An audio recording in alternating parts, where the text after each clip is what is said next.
Okay दोस्तों, light chapter हमने start किया था 2 हफ्ते पहले। लाइट चैप्टर में अभी तक हमने रिफ्लेक्शन ऑफ लाइट करी है। आज ये क्लास है रिफ्रैक्शन ऑफ लाइट के बारे में। रिफ्रैक्शन ऑफ लाइट और रिफ्लेक्शन ऑफ लाइट में फ़र्क क्या होता है? देखिए, दोनों में ही कुछ एक सेपरेटिंग लेयर होती है। इसको हम यहाँ पर रिफ्लेक्टिंग सरफेस कहते हैं, यहाँ पर हम इसको सेपरेटिंग मीडियम कहते हैं। अगर कोई लाइट किसी रिफ्लेक्टिंग सरफेस पे आने के बाद बाउंस बैक कर जाती है, मतलब सेम मीडियम में रह जाती है, तो हम उसे रिफ्लेक्शन ऑफ लाइट कहते हैं।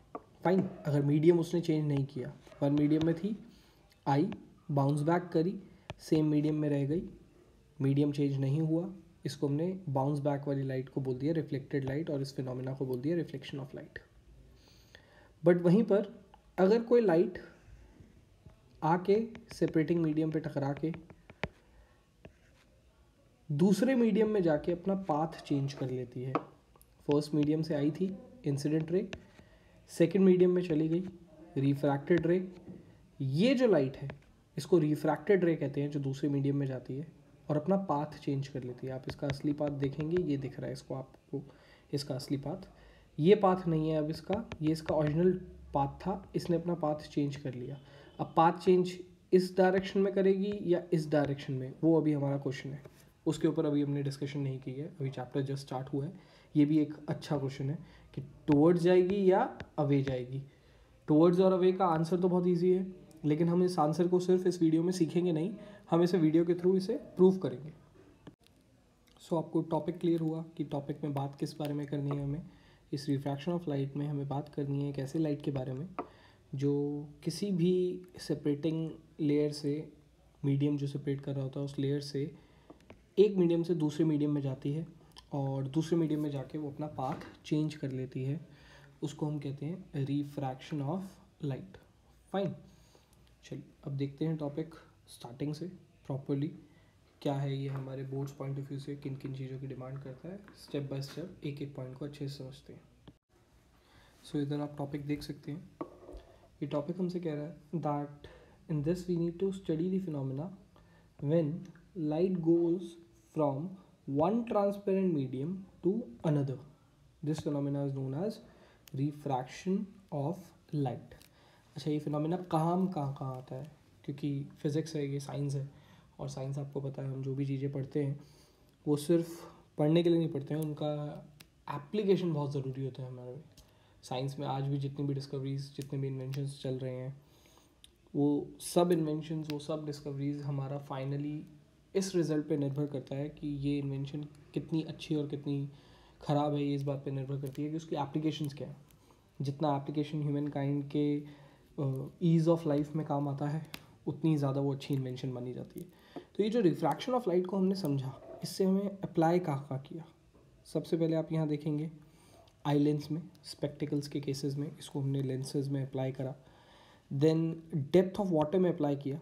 अब डेप्थ ऑफ वाटर से मेरा क्या कहना है, अगर आप नॉर्मली कभी नहाते हुए अपनी बाल्टी को देखेंगे ऊपर से, पानी जब बाल्टी में पूरा भरा हुआ है, तो आपको ऐसी फील आएगी कि ये मतलब पानी कम है।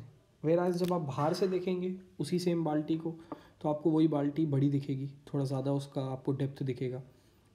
ओवर द सर्फेस पानी से देखने में डेप्थ कम दिखेगा, और बाहर से बाल्टी को देखेंगे तो डेप्थ आपको ज़्यादा फील आएगा। ये आप कभी भी एक्सपीरियंस कर सकते हैं। इनफैक्ट अब जब ये टॉपिक सीख ही रहे हैं, तो अब जब भी नेक्स्ट टाइम नहाएंगे तो प्लीज़ इसको एक्सपीरियंस ज़रूर करिएगा, अनटिल अनलेस आप शावर से नहीं नहा रहे हैं, ठीक है।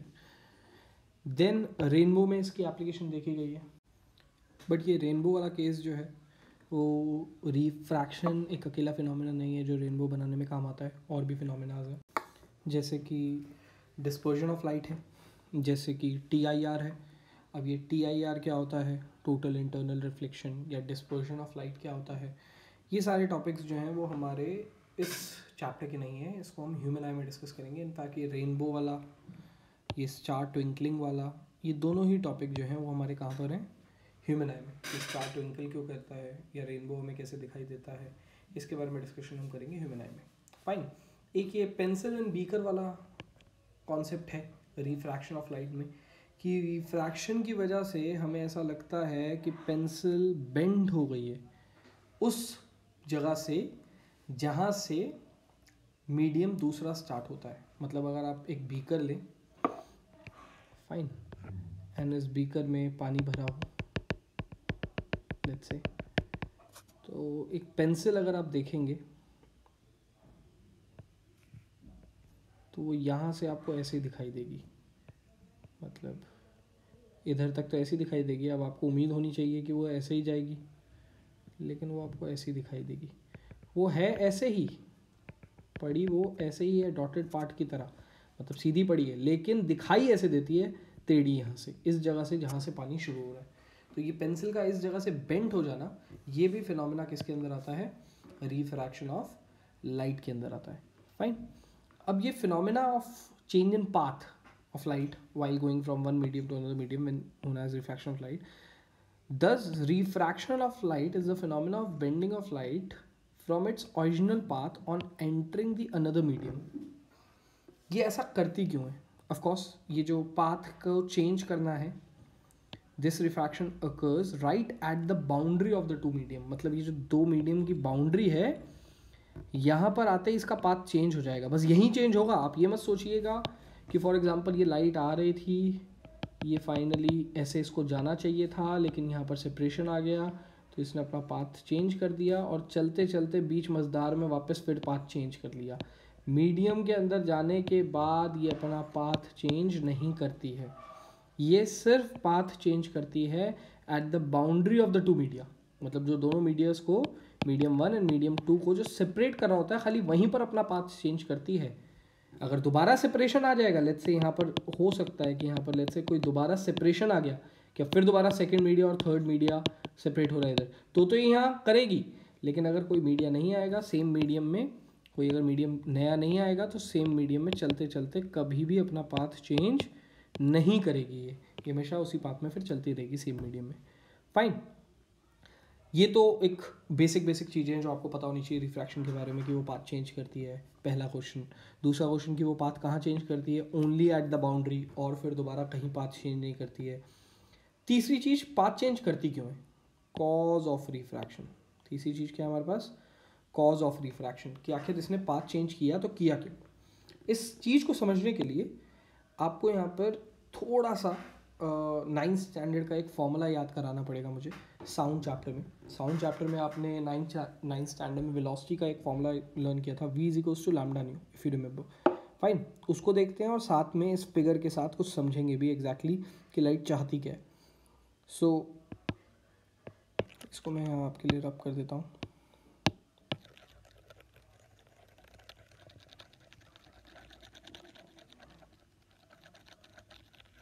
ओके, सो देखते हैं लाइट चाहती क्या।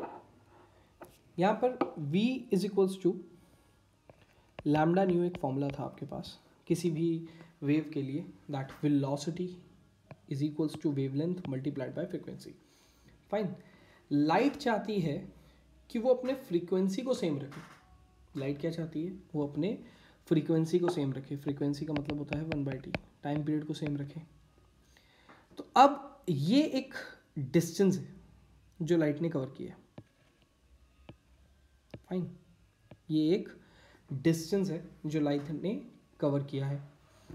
जैसे ही वो मीडियम चेंज करेगी, जैसे ही वो मीडियम चेंज करेगी, तो मैं आपसे पूछना चाहता हूँ, क्या फर्स्ट मीडियम के जो पार्टिकल्स हैं, क्या वो सेकंड मीडियम के पार्टिकल्स की तरह हैं? अब इस चीज़ का मतलब क्या है, इसको एग्जांपल से देखते हैं। लेट्स से यहाँ पर एयर है और यहाँ वाटर है। आप चाहें तो एग्जांपल चेंज कर सकते हैं। लेट्स से यहाँ वाटर है और यहाँ ग्लास है, एग्जांपल चेंज कर दिया आपने। फाइन, कोई भी एग्जांपल ले लीजिए, इसमें लेफ्ट में राइट में कोई फ़र्क नहीं है। तो अगर एक मीडियम आपका एयर है और दूसरा वाटर है, या पहला मीडियम वाटर है और दूसरा ग्लास है, फाइन, तो होता क्या है कि एयर के पार्टिकल्स लाइट को अलाउ कर देते हैं बहुत ईजिली ट्रैवल करने के लिए, बट वाटर के पार्टिकल्स जो हैं उसी लाइट को ट्रैवल करने के लिए थोड़ा रेजिस्ट करवाते हैं, थोड़ा सा अपोज करते हैं। अब रिफ्रैक्शन ऑफ लाइट हम टॉपिक पढ़ रहे हैं, पिछला टॉपिक हमने रिफ्लेक्शन ऑफ लाइट पढ़ा था। इन दोनों टॉपिक्स के लिए अगर आपको याद हो तो मैंने अपने मेन क्लास में, फर्स्ट क्लास में आपको बताया था कि लाइट जो है वो दो नेचर को ऑक्यूपाई करता है. Light has dual nature. एक नेचर का नाम क्या था? वेव. एंड दूसरा नेचर क्या था? पार्टिकल. तो लाइट के पास दो नेचर है. Light is of dual nature, wave as well as particle. तो मैंने आपको बताया था लाइट कभी कभार हरकतें करती है पार्टिकल की तरह, कि वो एक पार्टिकल है, और कभी कभार हरकतें करती है वेव की तरह. अब यहाँ वेव वाली बात को, कि वेव की तरह जो वो हरकतें करती है, इस बात को हम साफ ही कैंसिल कर देते हैं, क्योंकि ये हमारे पूरे 10th स्टैंडर्ड में कहीं आता ही नहीं है. हमें ये 12th स्टैंडर्ड में पढ़ना है. इंटरफेरेंस हो गया, डिफ्रैक्शन हो गया, पोलराइजेशन हो गया, ये सारे हमारे 12th स्टैंडर्ड की बातें हैं. 10th स्टैंडर्ड में हमें सिर्फ पार्टिकल फिनोमेना पर डिस्कस करना है. तो लाइट अगर पार्टिकल फिनोमेना पर डिस्कस करना है, और reflection of light and refraction of light हम 10th में पढ़ रहे हैं, तो लाइट इन फिनोमेनाज में एक्ट करती है एज अ पार्टिकल. पार्टिकल मतलब जैसे कि आप, अब मैं आपकी बात करता हूँ. So for example, I hope मेरी जो वीडियोस देख रहे हैं वो साउथ दिल्ली के रहने वाले हैं, और ख़ासकर हमारे यहाँ पर एक बड़ी फेमस मार्केट है लाजपत नगर. सो लाजपत नगर कहते हैं उसको, या फिर सेंट्रल मार्केट कहते हैं उसको. फाइन. तो अगर मैं आपसे पूछूं कि आप नॉर्मल रोड पे जैसे चलते हैं फ्रीली, अगर मैं आपको सेंट्रल मार्केट के अंदर एंटर करवा दूं तो बैरियर से, जैसे ही आप उस बैरियर से, जहाँ से सेंट्रल मार्केट शुरू होती है, इफ़ आप वो लोग वीडियो देख रहे हैं जो कि बहुत ज़्यादा अवेयर हैं सेंट्रल मार्केट से, तो मैं उस बैरियर की बात कर रहा हूँ जो 3 C's के सामने. अगर उस मार्केट में आपको एंटर करवा दूँगा तो वहाँ इतनी भीड़ होती है कि चाहते या ना चाहते हुए भी आपको अपनी स्पीड जो है वो स्लो डाउन करनी पड़ती है. सिंपल शब्दों में, आप सेंटर मार्केट को जानते हैं नहीं जानते हैं, किसी चीज़ को जानते हैं नहीं जानते हैं, नॉर्मल खाली रोड पे आप जैसे चलते हैं और एक भीड़ वाली रोड पे जैसे आप चलते हैं, दोनों में फ़र्क होता है. खाली रोड पे आप नॉर्मल स्पीड अपनी जो रखना चाहते हैं रख सकते हैं, वेराज एक भीड़ वाली रोड पे आपको अपनी नॉर्मल स्पीड से कम स्पीड करनी ही पड़ती है, क्योंकि बीच में बैरियर होते हैं ना. कौन? लोग. ठीक है. अब अगर मैं आपको बोलता हूँ कि एक स्विमिंग पूल है मेरे पास, फाइन, चाहे आप कितने मर्जी अच्छे स्विमर हो, कोई फ़र्क नहीं पड़ता है, और मैं आपको यहाँ खड़ा करता हूँ और बोलता हूँ कि यहाँ से, स्विमिंग पूल के बाहर कॉर्नर पे खड़ा करता हूँ और बोलता हूँ यहाँ से लेकर यहाँ तक तुम्हें रनिंग करनी है, तेज़ भागना है, जितनी तेज़ तुम भाग सकते हो उतनी तेज़. वेराज इसी स्विमिंग पूल में मैं तुम्हें कहता हूँ यही डिस्टेंस क्रॉस करना है, लेकिन अंदर स्विमिंग करते हुए. क्या करते हुए? स्विमिंग करते हुए. ठीक है. अब आप बताइए मुझे कि आप भाग के जल्दी पहुँचेंगे या पानी के अंदर से स्विम करते हुए जल्दी पहुँचेंगे. तो ऑफकोर्स आपका आंसर होगा भाग के, क्योंकि बाहर जो है एयर है, एयर आपको अपोज कर रही है, आपकी स्पीड तेज़ है, वेराज अंदर पानी अपोज कर रहा है तो आपकी स्पीड ज़्यादा है, तो आप जल्दी देर से पहुँचेंगे. फाइन. इसी बात का ध्यान लाइट भी रखती है, क्योंकि लाइट यहाँ पर कौन सा फिनोमेना अप्लाई कर रही है? लाइट यहाँ पर अप्लाई कर रही है पार्टिकल फिनोमेना. लाइट यहाँ पर क्या अप्लाई कर रही है? Particle phenomena. तो अगर आप देखेंगे तो लाइट भी इस बात का ध्यान रखती है कि मैं पार्टिकल हूँ, तो जैसे ही मीडियम चेंज होगा मुझे अपनी स्पीड चेंज करनी है. जितना हल्का मीडियम मिलेगा उतनी तेज़ स्पीड रखनी है, और जितना डेंसर मीडियम मिलेगा उतनी कम स्पीड रखनी है. जितना रेयरर मिलेगा उतनी ही तेज़ रखनी है, जितना डेंसर मिलेगा उतनी ही कम रखनी है स्पीड. अब ये रेयरर डेंसर पहली बार शब्द यूज़ हुआ मेरे इस वीडियो में, ये टेक्निकल टर्म है. रेयरर मीडियम और डेंसर मीडियम के ऊपर अभी थोड़ी देर में डिस्कस करेंगे, जब मैं रिफ्रैक्टिव इंडेक्स के ऊपर डिस्कस करूँगा. अभी मैं उस बात पे नहीं जा रहा. फाइन. ये तो वैसे कोई भी बता सकता है कि एयर के पार्टिकल्स अपोज कम करते हैं, वाटर के ज़्यादा करते हैं, फिर वाटर के कम करते हैं, ग्लास के उससे भी ज़्यादा करते हैं अपोज. राइट. तो यहाँ पर लाइट को लगा कि अब मीडियम तो चेंज होने वाला है, मुझे अपनी स्पीड तो चेंज करनी है. तो लाइट ने सोचा कि ये डी डिस्टेंस जितने टाइम पे मैंने कवर किया है इस मीडियम में, क्या सेम टाइम पे मैं इस मीडियम में भी उसी सेम डी डिस्टेंस को कवर कर सकती हूँ? लाइट ने अपने आप से सवाल पूछा कि जिस टाइम पे मैंने कवर करा है इस डी डिस्टेंस को वन मीडियम में, क्या उसी टाइम पे मैं सेम डी डिस्टेंस को सेकेंड मीडियम में कवर करना चाहती हूँ? तो लाइट ने कहा हाँ, क्योंकि I want to keep my frequency same. Frequency एक ऐसी चीज़ है दोस्त जो कभी नहीं बदलती है, चाहे मीडियम बदल जाए, कुछ भी आ जाए, कुछ भी हो जाए, लाइट की फ्रीक्वेंसी कभी नहीं बदलेगी. तो अगर एक पर्टिकुलर लाइट किसी पर्टिकुलर कलर की है और उसकी कोई फ्रीक्वेंसी है, तो वो अपनी फ्रीक्वेंसी कभी चेंज नहीं करेगा. क्यों नहीं चेंज करेगा? टाइम पीरियड उसको सेम रखना है ना, तो फ्रीक्वेंसी भी सेम. तो ये तो कभी चेंज करेगा ही नहीं. तो बात आती है फ्रीक्वेंसी अगर सेम रखनी है तो स्पीड को क्या करना पड़ेगा? अब आप मुझे बताइए. ये डिस्टेंस है, अगर ये ऐसे ही चलता रहता तो, अगर ये ऐसे ही सीधे सीधे चलता रहता तो क्या इसी डी डिस्टेंस को जो पहले उसने टी टाइम पे कवर कर लिया, क्या इसी डी डिस्टेंस को ऐसे चलते हुए ये टी टाइम पे कवर कभी कर पाता? नहीं, क्योंकि यहाँ लेट्स से अगर लाइट की स्पीड 10 है, लेट्स से, वैसे 10 नहीं होती लाइट की स्पीड, आपको पता है 3 × 10⁸ होती है, इससे कम नहीं होती है, कम होती है तो मीडियम चेंज होता है, लेकिन इतनी तो कभी जीवन में नहीं हो पाएगी। 10 मीटर पर सेकंड मतलब मजाक ही हो गया, ऐसा लग रहा है लाइट आपके सामने से जा रही है और आप देख भी रहे हो कि लाइट जा रही है, इतनी स्लो तो कभी नहीं हो पाएगी लाइट। बट एक जनरल एग्जाम्पल ले रहा हूँ, लेट्स से यहाँ 10 है और मीडियम चेंज होते ही, सेकंड मीडियम में आते ही इसकी स्पीड जो होती है वो 8 हो जाती है, फाइन। तो अब आप मुझे बताइए 10 की स्पीड से जो डिस्टेंस उसने यहाँ कवर करा होगा 8 की स्पीड से, क्या सेम टाइम में सेम डिस्टेंस कवर कर लेगा वो? नहीं। आंसर बिल्कुल सही है आपका, क्योंकि अगर स्पीड कम करोगे सर तो टाइम ज़्यादा लगेगा ना, ठीक है। लेकिन ये कह रहा था नहीं मुझे टाइम कम लेना है, मुझे टाइम ज़्यादा नहीं लेना, मुझे टाइम उतना ही लेना है जितना इसने लिया है। तो हमने इसको ऑप्शन दिया, हमने बोला थोड़ा इस तरफ ना बेंड हो जाओ, थोड़ा टूवर्ड्स नॉर्मल बेंड हो जाओ। तो लाइट ने हमसे पूछा इससे क्या होगा, तो हमने उसको बताया जब तुम थोड़ा इस तरफ बेंड हो जाओगे तो तुम्हें इसके मुकाबले थोड़ा कम चलना पड़ेगा। पर्टिकुलर डिस्टेंस तो तुम डी ही कवर करोगे, लेकिन इसके मुकाबले तुम्हें थोड़ा ये कम चलना पड़ेगा। अब कम चलना पड़ेगा मतलब स्पीड कम हुई, चलना भी कम पड़ा, तो समय तो वो लगेगा ही ना, जो सेम समय इसके लिए चाहिए था, ठीक है। हो सकता है वीडियो का ये पार्ट थोड़ा ज़्यादा टेक्निकल हो गया हो आप सबके लिए, ठीक है, मैं इस सबको हटा रहा हूँ, but we can clearly see this. हमें समझना होगा कि एग्जैक्टली लैम्डा न्यू, अगर हमारे पास न्यू हमें सेम रखना है और वी हमारा जो है वो कम हो चुका है, तो लैम्डा को भी चेंज होना पड़ेगा।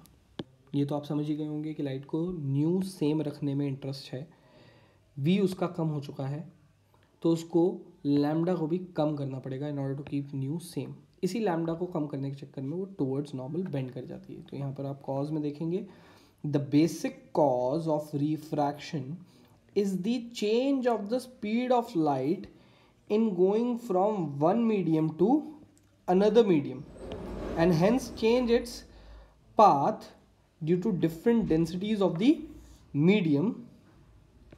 इसमें मैं ऐड कर रहा हूं जो बात, वो आप लोग भी ऐड कर लेंगे, in order to keep frequency same, in order to keep frequency same, and also larger the difference in the speed, larger the difference in the speed, greater will be the angle of bending। मतलब जितना ज़्यादा इस medium से इस medium में आके speed में difference आएगा उतनी ही ज़्यादा बेंडिंग होगी। मतलब देखिए बेंडिंग तो बहुत तरीके की होती है ना, अगर ये इसका असली पाथ था, फाइन, तो इसको भी हम बेंडिंग कहेंगे, इसको भी हम बेंडिंग कहेंगे, इसको भी हम बेंडिंग कहेंगे।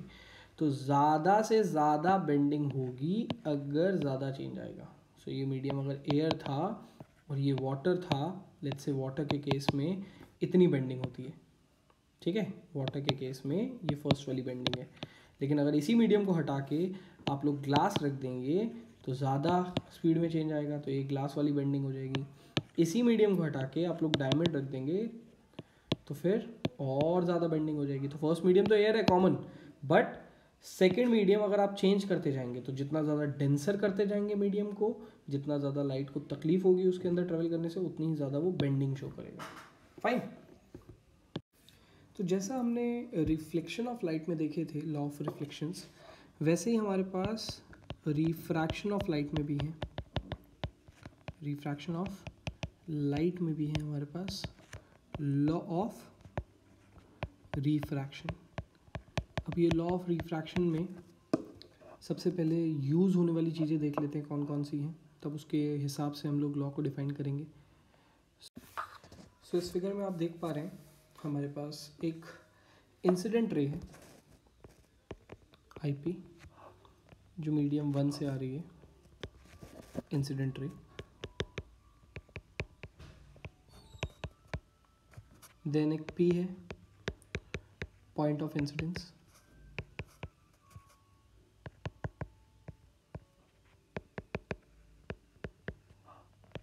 जो कि A B separating medium boundary है मीडियम 1 और 2 के बीच में, वहाँ पर उस पर लाई करता है। जैसे ये पी पॉइंट मिलता है तो यहाँ से एक नॉर्मल खिंचती है इमेजिनरी रे। सो ये नॉर्मल रे है जो कि इमेजिनरी है, एंड देन लाइट जो है वो अपने अपने असली पाथ को, ओरिजिनल पाथ को छोड़ के दूसरे पाथ को अपनाती है और वो पी आर के फॉर्म में जाती है, जिसको हम कहते हैं रिफ्रैक्टेड रे।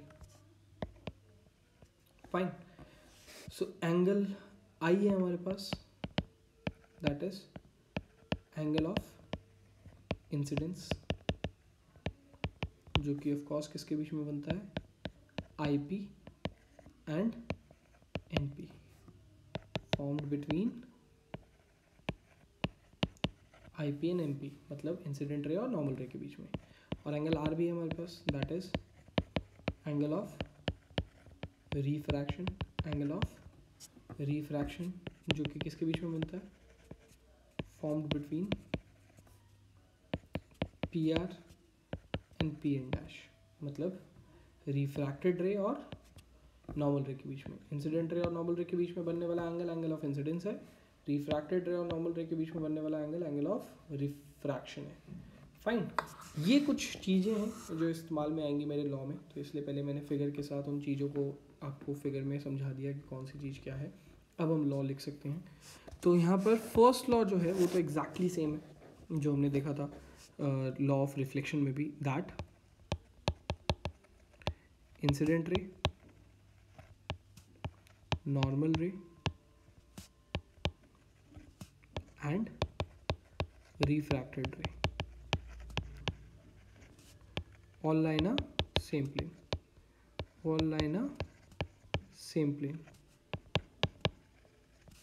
ये सेम प्लेन से क्या मतलब है, आप इस इंसिडेंट रे को अगर देख रहे हैं, इस नॉर्मल रे को देख रहे हैं और इस रिफ्रैक्टेड रे को देख रहे हैं, ये सारी रे इस वक्त मेरे पास यहाँ पर स्क्रीन पे है, स्क्रीन प्लेन होती है। आप इसको रजिस्टर में बनाएंगे तो ये सारी रे रजिस्टर्स पे लाई करेंगी, तो रजिस्टर भी प्लेन होता है, पेपर उसका पेज, तो ये इन अ सेम प्लेन होता है। सेकंड जो लॉ है वो उससे थोड़ा हटके है, क्योंकि सेकंड लॉ के लिए आपको वहाँ पर जो दिखाया था वो तो दिखाया था angle I equals to angle R, लेकिन वो तो मैं यहाँ बोल नहीं सकता हूँ, जो कि साफ है, दिख रहा है मुझे कि ये जो इंसिडेंट एंगल है, इंसिडेंट एंगल रिफ्रैक्टेड एंगल से बड़ा है, रिफ्रैक्टेड एंगल छोटा है, आपको साफ दिख रहा होगा। फाइन। तो सेकंड जो है वो ये तो नहीं होता कि वो इक्वल है, लेकिन इसको हम स्नेल्स लॉ कहते हैं। जो सेकंड लॉ है रिफ्रैक्शन ऑफ लाइट का, उसको हम स्नेल्स लॉ कहते हैं। And Snell's law state that product of refractive index, product of refractive index to the sine of I is equals to constant. Fine. अब देखिए कुछ भी इसमें समझ में नहीं आएगा अभी आपको, क्योंकि ऐसा कुछ नहीं है जिसमें आप इसको जानते हो सिवाय आई के, आप आई को जानते हो और कुछ नहीं जानते। ठीक है, थोड़ा वेट करना पड़ेगा, इस वीडियो के एंड तक आपको ये समझ में आ जाएगा। सबसे पहले तो ये म्यू क्या है। म्यू होता है रिफ्रैक्टिव इंडेक्स। म्यू इसका सिंबल है। कैसे बनता है, यू तो आपको आता ही है, बस यू के पीछे भी बना दीजिए म्यू, इसको कहते हैं म्यू। म्यू होता है रिफ्रैक्टिव इंडेक्स। आपको स्कूल में हो सकता है यही चीज़ एन से डिनोट कराई जाए, रिफ्रैक्टिव इंडेक्स एन से डिनोट कराई जा सकती है, लेकिन मैं हमेशा थ्रू आउट आपको पढ़ाने के टाइम पे भी, और आप भी अगर आंसर ये लिखेंगे तो गलत नहीं होगा, आप म्यू लिखिएगा इसको। सो रिफ्रैक्टिव इंडेक्स। साइन जो होता है वो एक ट्रिग्नोमेट्रिक फंक्शन है। ये ट्रिग्नोमेट्रिक फंक्शन अगर आपने 9th स्टैंडर्ड मुझसे पढ़ी है तो डेफिनेटली वर्क एनर्जी पावर में हमने इसके बारे में डिस्कशन करा होगा, ट्रिग्नोमेट्रिक फंक्शन के बारे में वर्क एनर्जी पावर में। बट अगर नहीं पढ़ी तो कोई बात नहीं, 10th स्टैंडर्ड में हमारे पास पूरा एक चैप्टर ही है, इंट्रोडक्शन टू ट्रिग्नोमेट्री, वहाँ पर भी साइन का बहुत यूज़ है। और फिर एप्लीकेशन ऑफ ट्रिग्नोमेट्री एक चैप्टर है, वहाँ पर भी हमारा साइन का बहुत यूज़ है। तो साइन एक ट्रिग्नोमेट्रिक फंक्शन है। ये क्या होता है इसके बारे में भी अभी आगे डिस्कस करेंगे। देन आई आपको पता है एंगल है, और ये ट्रिग्नोमेट्रिक फंक्शन वैसे जो भी होते हैं सारे किसी एंगल पे अप्लाई होते हैं।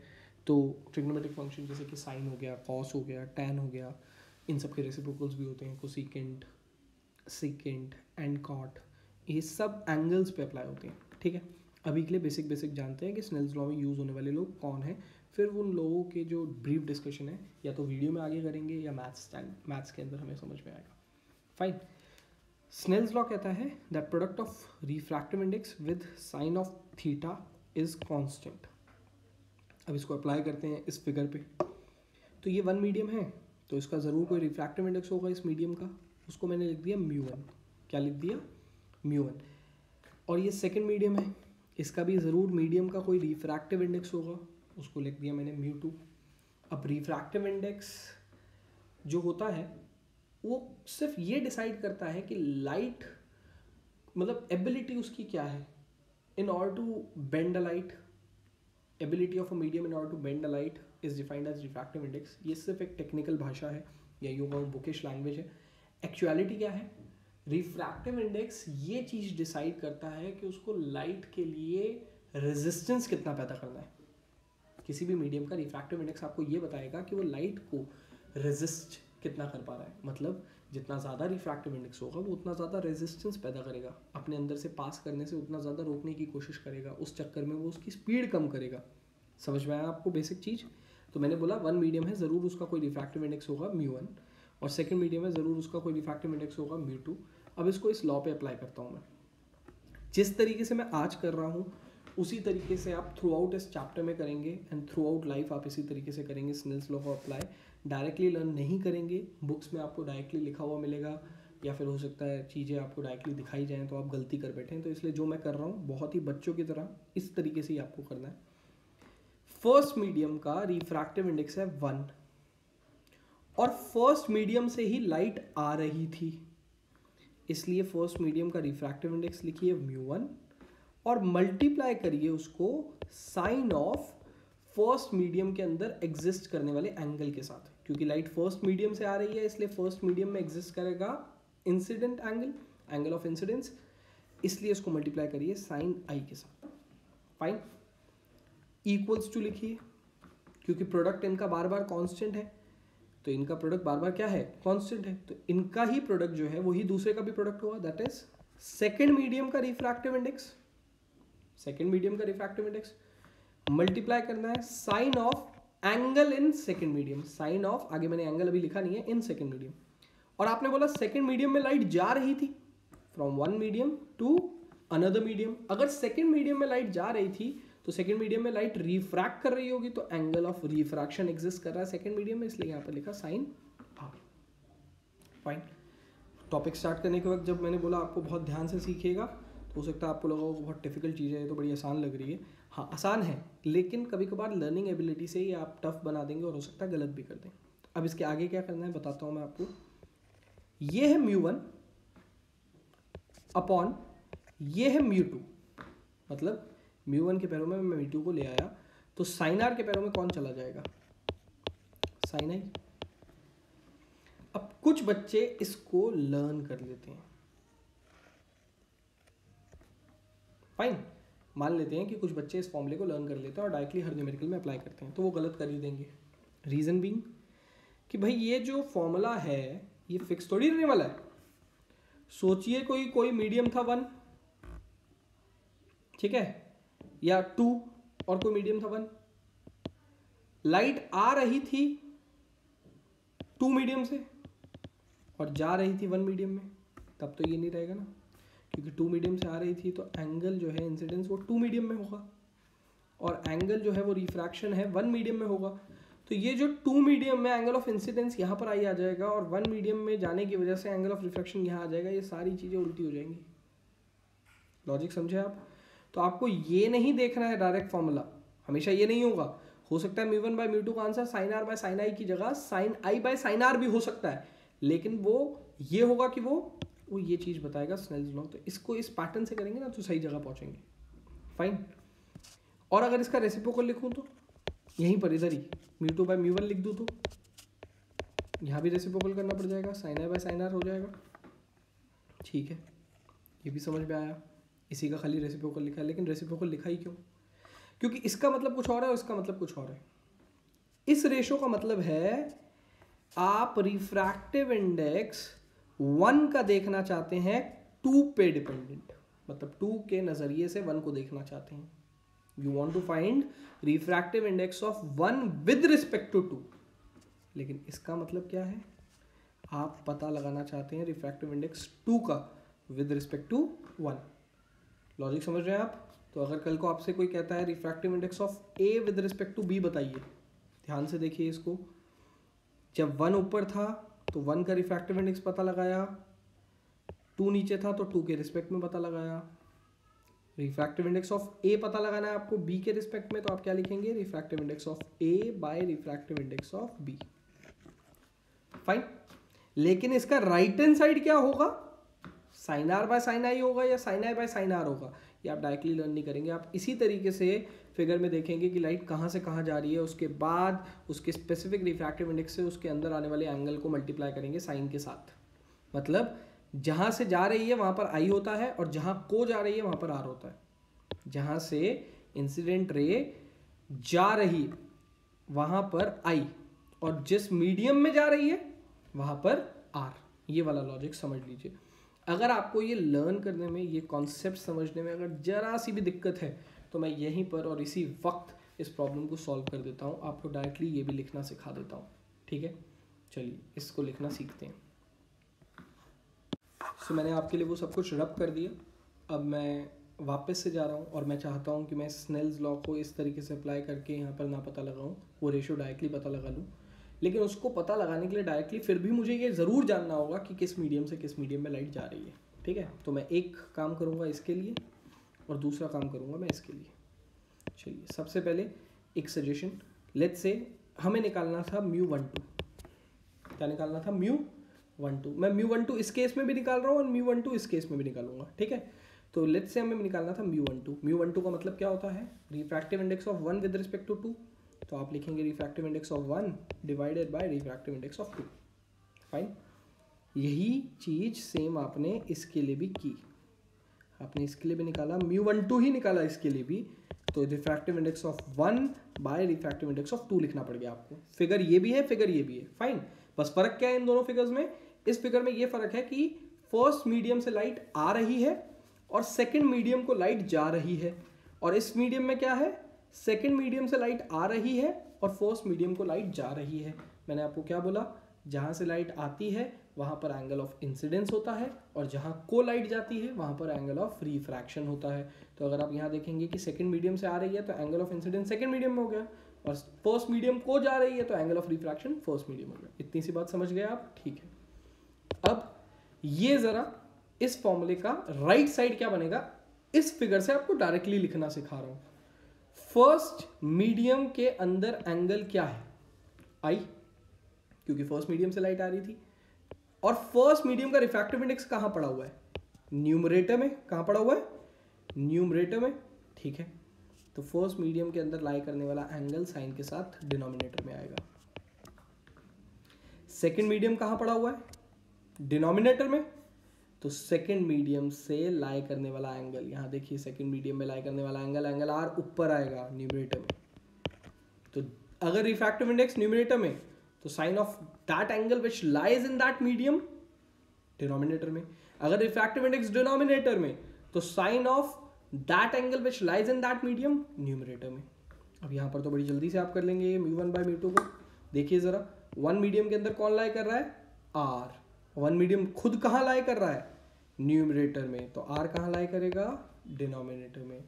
और सेकंड मीडियम लाई कर रहा है यहाँ पर डिनोमिनेटर में और सेकंड मीडियम के लाई करने वाला एंगल कौन है? आई।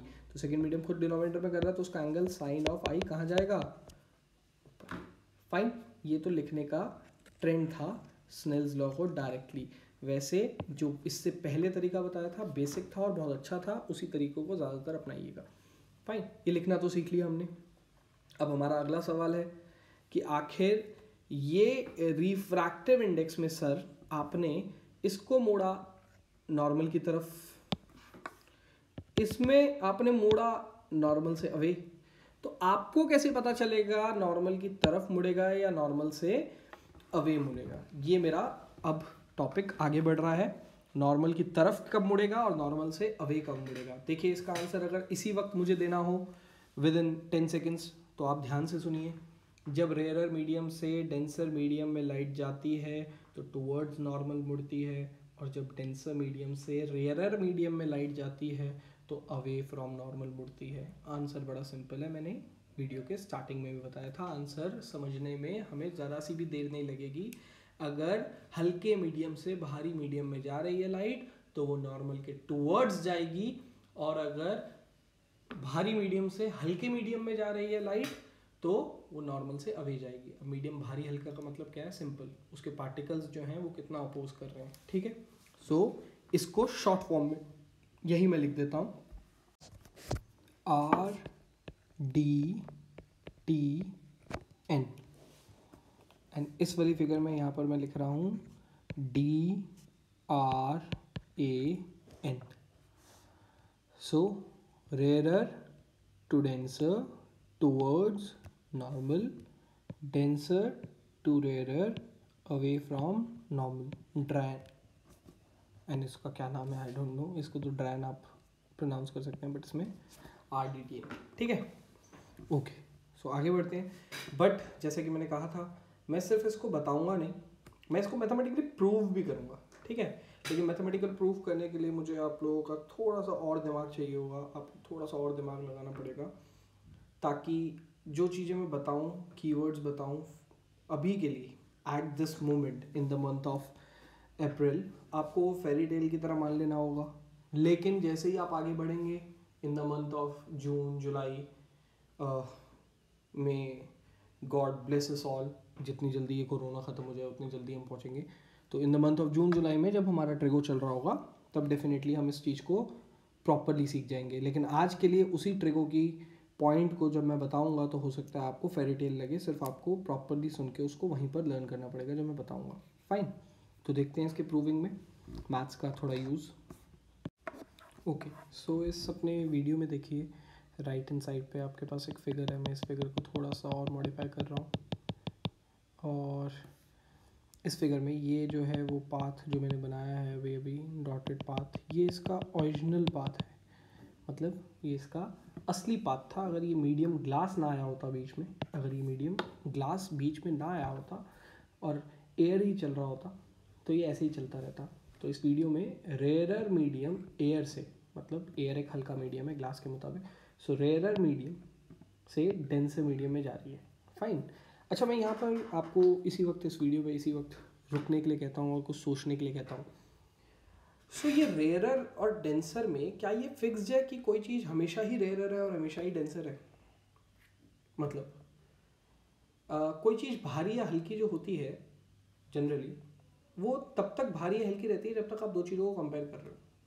कंपैरिजन किसी अलग दो चीज़ों में होगा तो आपका आंसर चेंज हो जाएगा ना। मतलब क्या एक फर्स्ट स्टैंडर्ड का बच्चा 10th स्टैंडर्ड्स के बच्चे से भारी होता है या हल्का होता है? आंसर है डेफिनेटली फर्स्ट स्टैंडर्ड का बच्चा जो होता है वो 10th स्टैंडर्ड के बच्चे के मुकाबले हल्का होता है। बट वहीं पर 10th स्टैंडर्ड के बच्चे को अगर मैं बोलूँ अपने आप को कंपेयर करें 10th स्टैंडर्ड का बच्चा किसी ग्रेजुएशन या मास्टर्स के बच्चे से, तो उसके मुकाबले 10th स्टैंडर्ड का बच्चा हल्का हो जाएगा। लॉजिक समझ रहे हैं आप? या यूँ कहूँ कि 1 रूम BHK का जो साइज होता है वो 2 BHK रूम से छोटा होता है या बड़ा होता है? आप कहेंगे छोटा होता है। Does that makes 1 BHK a smaller thing always and 2 BHK a bigger thing always? नहीं, 2 BHK तब तक बड़ा शब्द यूज़ करूँगा जब तक वो 1 BHK के कंपेरिजन में नापा जा रहा है। अगर 2 BHK को मैं 3 BHK के साथ नापूंगा तो फिर 2 BHK छोटा हो जाएगा और 3 BHK बड़ा हो जाएगा। तो इस मुद्दे पे वापस आते हैं, क्या एयर हमेशा रेयरर मीडियम होगा, ग्लास हमेशा डेंसर होगा? नहीं। यहाँ आपने एयर और ग्लास को कंपेयर किया है इसलिए आपने एयर को रेयरर कह दिया और ग्लास को डेंसर कह दिया है। लेकिन सोचिए अगर एयर को आप वैक्यूम से कंपेयर करें तो एयर के अंदर गैसेस होती हैं, वो लाइट को अपोज करती हैं। वैक्यूम के अंदर तो कुछ भी नहीं होता, तो कौन रेयरर हुआ? वो जो कम अपोज करता है। तो वैक्यूम बिल्कुल भी अपोज नहीं करता, एयर तो फिर भी थोड़ा बहुत कर लेती है, तो एयर वैक्यूम के कंपैरिजन में डेंसर बन जाएगा। अब ग्लास की बात करते हैं, ग्लास एयर के कंपैरिजन में तो डेंसर है, कोई शक नहीं है मुझे, बट ग्लास डेंसर होता है या डायमंड? भाई डायमंड जो होता है वो इस दुनिया का स्ट्रॉन्गेस्ट सब्सटेंस है। फाइन, इससे ज़्यादा स्ट्रॉन्ग कोई नहीं होता है। तो इसका मतलब ग्लास क्या है? रेयरर, और डायमंड क्या है? डेंसर। यही डेंसर चीज़ किसी और के रिस्पेक्ट में रेयरर है, यही रेयरर चीज़ किसी और के रिस्पेक्ट में डेंसर है। तो ये रेयरर और डेंसर कब शब्द आता है किसी मटेरियल के लिए? फॉर एग्जांपल मैं आपको अब जेन्युइनली बोलता हूँ, बताइए वाटर कैसा मीडियम है? वाटर एक, बताइए मुझे, आप सोचिए थोड़ा ध्यान से, वाटर एक डेंसर मीडियम है या वाटर एक रेयरर मीडियम है? आंसर अगर आप थोड़ा सा भी सोचेंगे तो आप कहेंगे डिपेंड्स। आपका आंसर फिर आंसर नहीं होगा, आपका आंसर होगा डिपेंड्स। डिपेंड ऑन व्हाट, कि आप वाटर को एयर के साथ नाप रहे हैं या वाटर को ग्लास के साथ। अगर वाटर को एयर के साथ नाप रहे हैं तो वाटर डेंसर है, एयर रेयरर है। लेकिन अगर वाटर को ग्लास के साथ नाप रहे हैं तो वाटर रेयरर है और ग्लास डेंसर है। लॉजिक समझ गए? सेम चीज़ के लिए, सेम मीडियम के लिए आंसर बदल जाएगा आपका रेयरर और डेंसर का, अगर पता हो कि किसके कंपैरिजन में हम नाप रहे हैं। फाइन, चलिए बैक टू आवर टॉपिक। हमें प्रूव करना है कि आखिर हमें पता कैसे चला कि ये रे जो है, जो इंसिडेंट रे रेयरर मीडियम से आ रही थी, वो from going rarer to denser at the boundary towards normal क्यों बेंड करी। तो इस क्वेश्चन को सॉल्व करने के लिए पहले मैं मानता हूँ कि आप अपने दिमाग से ये हटा दें कि ये रे ऐसे जा रही है। ठीक है, देखते हैं, इसको मैं हटा देता हूँ। तो इस वक्त अब मेरे फिगर में मेरे पास सिर्फ इंसिडेंट रे है और मेरे नॉलेज में सिर्फ इतना है कि एक रे है जो कि रेयरर मीडियम से आ रही है और वो डेंसर में जाना चाहती है। अब डेंसर में जाते हुए इस बाउंड्री सेपरेशन पे वो किस तरफ मुड़ेगी ये मुझे नहीं पता है। तो सबसे पहले मैं इस लाइन को एक्सटेंड कर रहा हूँ आपके लिए, ठीक है। और क्योंकि ये एक रे है और ये भी एक नॉर्मल रे है तो ये आई है, तो ये भी आई हो जाएगा। Angle of incidence rarer medium में एग्जिस्ट करता है, डेंसर मीडियम में मैंने आई खाली एक चीज़ की वजह से लिखा है, vertical opposite angle, vertically opposite angle. तो प्लीज़ इस वर्टिकली ऑपोजिट एंगल को जो मैंने लिया है मैथ्स में अपनी चीज़ प्रूव करने के लिए, इसको ये मत मानिएगा कि आई जो है वो डेंसर मीडियम में एग्जिस्ट करता है। प्लीज़, आपको पता है कि ray incident ray rarer medium से आ रही है, इसलिए एंगल आई खाली रेयरर मीडियम में एग्जिस्ट करेगा और डेंसर मीडियम में जो है वो एंगल आर एग्जिस्ट करेगा। यहाँ पर आर अभी मैंने नहीं बनाया क्योंकि मुझे अभी पता ही नहीं है लाइट मुड़ी कहाँ है, और यही मेरा टॉपिक है कि मुझे ये पता करना है कि लाइट कहाँ मुड़ेगी। So my topic is a part, topic का ए पार्ट है ये, when light goes from rarer to denser, from rarer to denser. मुझे नहीं पता है रेयरर से डेंसर पे जाते हुए वो कहाँ मुड़ेगी, वही मुझे पता लगाना है। तो इसके लिए क्योंकि मुझे अभी पता नहीं मुड़ेगी कहाँ, तो मैंने अभी एंगल ऑफ रिफ्रैक्शन नहीं बनाया है। लेकिन डेंसर मीडियम में angle of refraction he exist करेगा क्योंकि लाइट जिस मीडियम से आती है वहाँ पर एंगल ऑफ इंसिडेंस होता है और जिस मीडियम को जाती है वहाँ पर एंगल ऑफ रिफ्रैक्शन होता है। ठीक है, तो अब देखते हैं ज़रा हम कि ये कहाँ मुड़ेगी। इसके लिए हमें कुछ मैथमेटिक्स करनी पड़ेगी, अप्लाई करते हैं वो। सो सबसे पहले स्नेल्स लॉ की बात करते हैं, जिसके बारे में हमें ऑलरेडी पता है। ठीक है, तो according to Snell's law, mu of air upon mu of glass. देखिए म्यू जो होता है वो तो होता है रिफ्रैक्टिव इंडेक्स, और उसके जो सब्सक्रिप्ट में ए और जी लिखे हैं, उसके जो सब्सक्रिप्ट में ए और जी लिखे हैं वो है एयर और ग्लास। क्या है वो? एयर और ग्लास। तो स्नेल्स लॉ के साथ मैंने आपको लिखना सिखाया था कि लेफ्ट हैंड साइड में जो न्यूमरेटर में होता है उसके मीडियम के अंदर लाई करने वाला एंगल डिनोमिनेटर में जाएगा। तो म्यू ए क्योंकि न्यूमरेटर में है और एयर, ए फॉर एयर के अंदर लाई करने वाला इंसिडेंट एंगल है क्योंकि लाइट एयर से आ रही है, तो साइन आई कहाँ जाएगा? डिनोमिनेटर में। Fine, and mu G denominator में है और ग्लास के अंदर लाई करता है रिफ्रैक्शन यहाँ पर इस केस में, क्योंकि ग्लास के अंदर लाइट जा रही है आफ्टर रिफ्रैक्शन, सो यहाँ पर लाई करेगा न्यूमरेटर में साइन आर। फाइन, ये तो बड़ा बेसिक सा है जो हमने स्नेल्स लॉ से लिख लिया। अब इसका अगला सवाल उठता है कि म्यू ए लेस देन है म्यू जी या नहीं। सिंपल सवाल। रिफ्रैक्टिव इंडेक्स क्या है ये आपको अभी तक बहुत ज़्यादा नहीं पता है, चलो माना, लेकिन ये तो पता है ना, ये डिसाइड करता है कि लाइट कितनी इसके अंदर तेज चलेगी या धीरे। तो रिफ्रैक्टिव इंडेक्स एयर का, रिफ्रैक्टिव इंडेक्स हम किसकी बात कर रहे हैं? एयर का विद रिस्पेक्ट टू ग्लास कम होगा, क्योंकि एयर में लाइट चलती है तेज़ और ग्लास में चलती है लाइट धीरे। तो लाइट अगर स्पीड जो है ग्लास में कम कर लेती है तो ग्लास का रिफ्रैक्टिव इंडेक्स ज़्यादा होगा with respect to what? Air. ये तो बड़ी बेसिक सी चीज़ है कि म्यू जो है म्यू जी से कम होगा। वी नो, यहाँ पर हम लिख सकते हैं, ये अकॉर्डिंग टू स्नेल्स लॉ था, and we know this. If we know this therefore इससे क्या पता चला कि mu A by mu G जो होगा वो लेस देन 1 होगा। भाई किसी भी छोटी चीज़ को अगर आप डिवाइड करवाना चाहेंगे बड़ी चीज़ से तो आंसर तो पॉइंट में ही आएगा ना, और पॉइंट वाला आंसर तो लेस देन 1 होता है ना। न्यूमरेटर अगर छोटा है, डिनोमिनेटर अगर बड़ा है, तो रेशो जो होगी वो लेस देन 1 होगी। न्यूमरेटर और डिनोमिनेटर अगर बराबर है तो इक्वल टू 1 होगी, और न्यूमरेटर अगर बड़ा है और डिनोमिनेटर अगर छोटा है तो आंसर जो होगा वो ग्रेटर देन 1 होगा। सिंपल सी बात है। फिर दोबारा रिपीट कर रहा हूँ, अगर न्यूमरेटर छोटा डिनोमिनेटर से तो लेस देन 1 आंसर, अगर न्यूमरेटर इक्वल डिनोमिनेटर के तो इक्वल टू आंसर 1, एंड अगर न्यूमरेटर बड़ा हो जाएगा डिनोमिनेटर से तो ग्रेटर देन 1। फाइन। इस इक्वेशन को देखिए फर्स्ट, एंड इस इक्वेशन को देखिए सेकंड। हम क्या करेंगे, इक्वेटिंग 1 and 2, इक्वेटिंग 1 and 2। अब 1 के लेफ्ट में कौन है, mu A by mu g. 2 के लेफ्ट में भी कौन है, mu A by mu ji.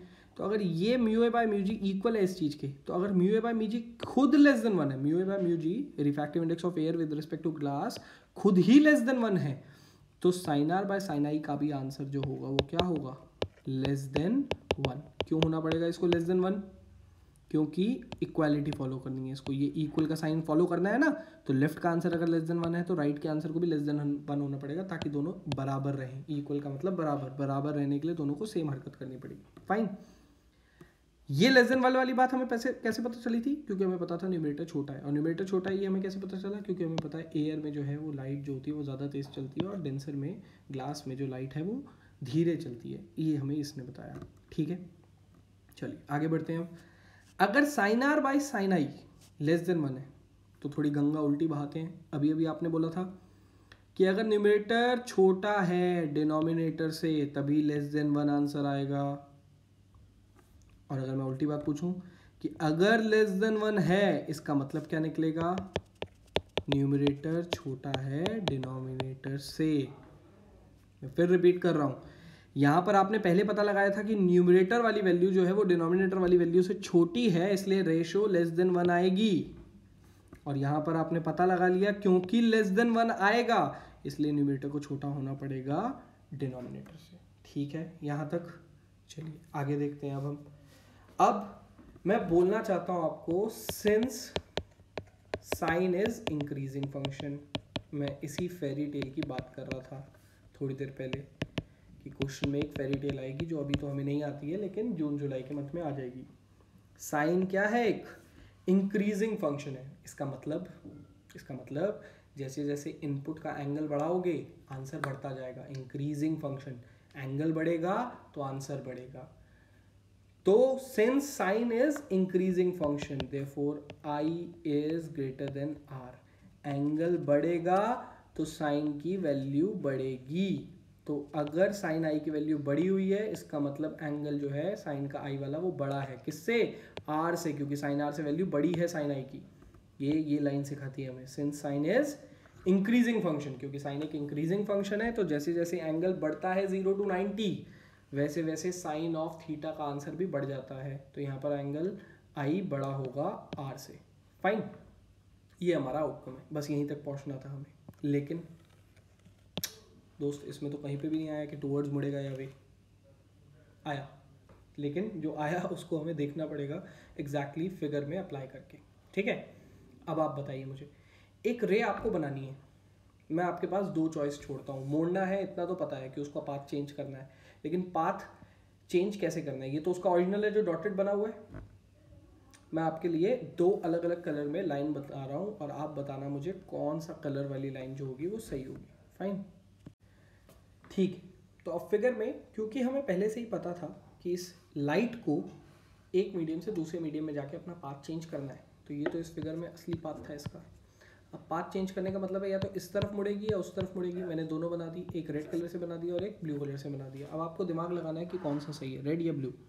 Answer आपको क्योंकि पहले से ही पता है, when light goes from rare to denser light bends towards the normal, तो आप ब्लू वाले को सही कह देंगे। लेकिन ये ब्लू वाला सही अब आपने यूं ही नहीं कहा, आपने इसको प्रूव किया है। यहाँ पर आपके पास कुछ आया है कि जब लाइट रेयर से डेंसर जा रही है तो आई जो होगा वो बड़ा होगा आर से।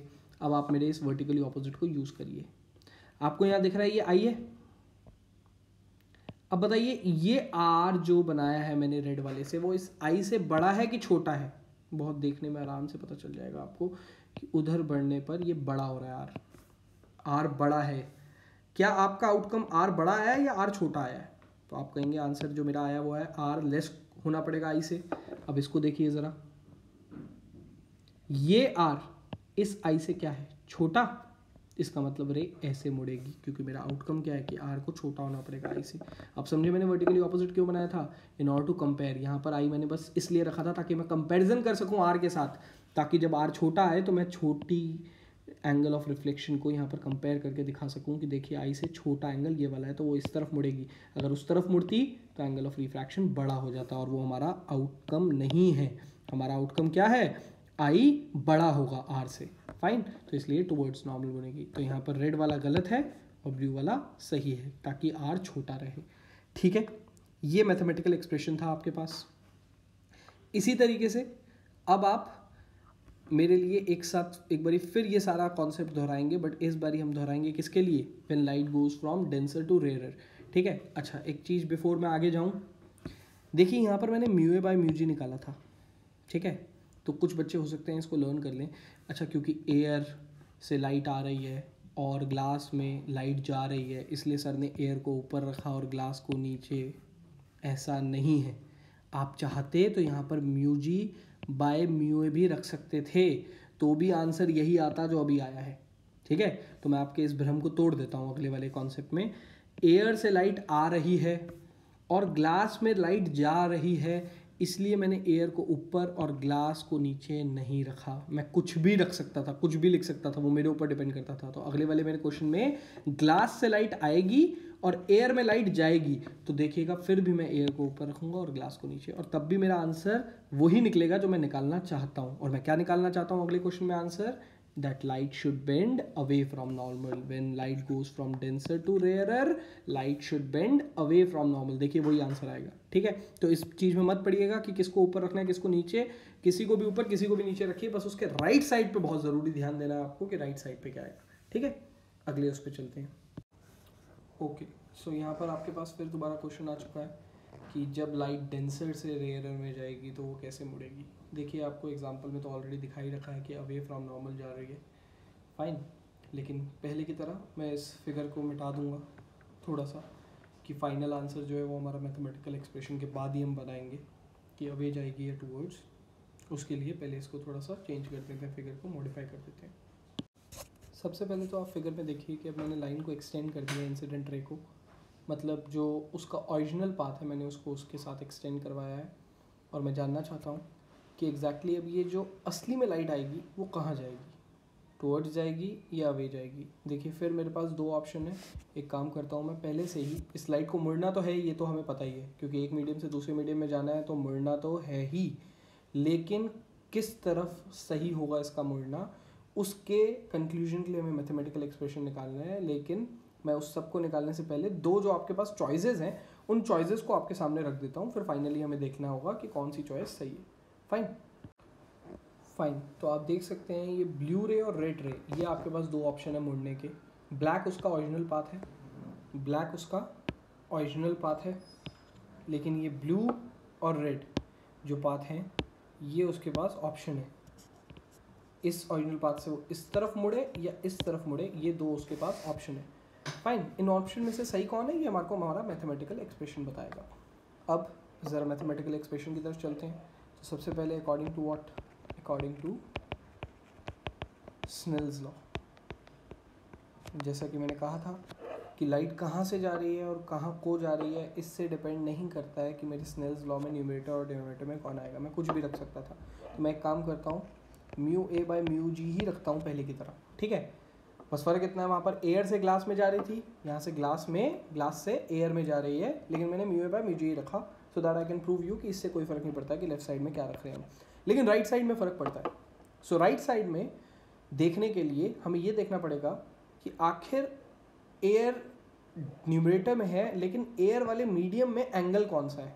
अब आप ये तो बोलेंगे नहीं कि एयर मीडियम में आई है, आपको आई नहीं बोलना, एंगल एयर मीडियम में आई नहीं है, ये तो आई बस मेरा किसका प्रमाण है, वर्टिकली ऑपोजिट एंगल का। एक नॉर्मल रे और एक इंसिडेंट रे के बीच में जो एंगल बन रहा है, अगर वही एक्सटेंड हो रही है दूसरी तरफ ही, तो उसको हम कहते हैं वर्टिकली ऑपोजिट एंगल्स जो होते हैं वो इक्वल होते हैं। तो आई तो खाली उसका प्रमाण है, एक्चुअली में तो एंगल ऑफ इंसिडेंस जो है वो डेंसर मीडियम में ही है, क्योंकि लाइट यहाँ से देखिए when light goes from denser का मतलब है डेंसर में ही इंसिडेंट एंगल होगा, टू रेयरर मतलब रेयरर मीडियम में जो है वो रिफ्रैक्टेड एंगल होगा, ठीक है। तो अगर एयर जो है वो रेयरर मीडियम में और वहाँ पर रिफ्रैक्टेड एंगल आना है तो वो आएगा साइन आर नीचे, और ग्लास जो है वो क्योंकि ऊपर है, ग्लास जो है वो डिनोमिनेटर में पड़ा है, ग्लास जो है वो डिनोमिनेटर में पड़ा है और ग्लास से ही लाइट जा रही थी, तो साइन आई कहाँ आएगा, ऊपर, ठीक है। जो मीडियम का रिफ्रैक्टिव इंडेक्स जिस भी पोजीशन पे होगा, sine of that angle in that medium वो उससे दूसरी पोजीशन पे आएगा, न्यूमरेटर की जगह डिनोमिनेटर में और डिनोमिनेटर की जगह न्यूमरेटर में। क्लियर है। अब इस स्नेल्स लॉ में क्या हम ये जानते हैं, ये तो स्नेल्स लॉ को हमें बताने की जरूरत नहीं है ना, कि एयर का जो रिफ्रैक्टिव इंडेक्स है वो लेस देन ग्लास है, ये तो हम पहले ही जानते हैं कि ग्लास का जो रिफ्रैक्टिव इंडेक्स होता है वो एयर से ज़्यादा होता है, और रिफ्रैक्टिव इंडेक्स ज़्यादा होता है इसका मतलब इसीलिए वो ज़्यादा स्पीड ऑफ लाइट को इफेक्ट करता है। ग्लास का रिफ्रैक्टिव इंडेक्स ज़्यादा होता है इसीलिए वो स्पीड ऑफ लाइट को ज़्यादा इफेक्ट करता है। फाइन। सो क्योंकि म्यू जी बड़ा है म्यू ए से, म्यू जी बड़ा है म्यू ए से, इसीलिए आप बोल सकते हैं mu A by mu G जो है वो लेस देन 1 होगा।